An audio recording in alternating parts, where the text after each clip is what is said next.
new panel to study fracking in Western Newfoundland. That's because they say the province has already made a decision on fracking even before the submissions are due. NTV's Heather Gillis has that story. Hydraulic fracturing or fracking.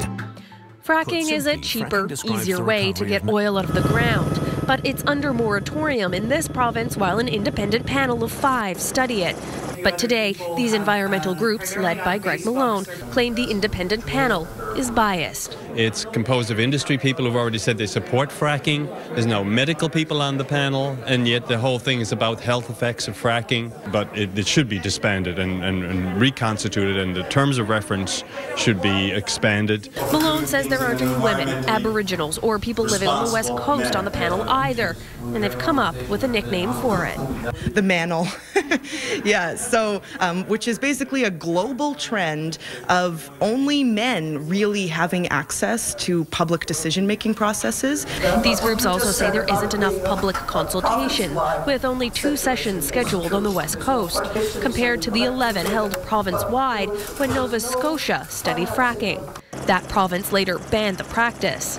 Meanwhile, these local fracking critics say the process dumps toxins into the ground, air, and water, affecting everyone, not just residents of the West Coast. Or do we just go into another ecological and environmental disaster? We've lost the fishery, we lost the forests.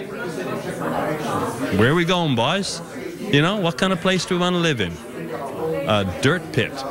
The review panel is accepting submissions until June 1st, and while people like Paula Graham don't accept the legitimacy of the panel, they're encouraging people to make submissions anyway, and they're having fracking submission parties to do it. How fracking is going to affect people's lives beyond ways that you can quantify and put in an economic report, right? They say they're fighting an uphill battle, with Greg Malone saying most on the panel are already in favor of fracking. Heather Gillis, NTV News.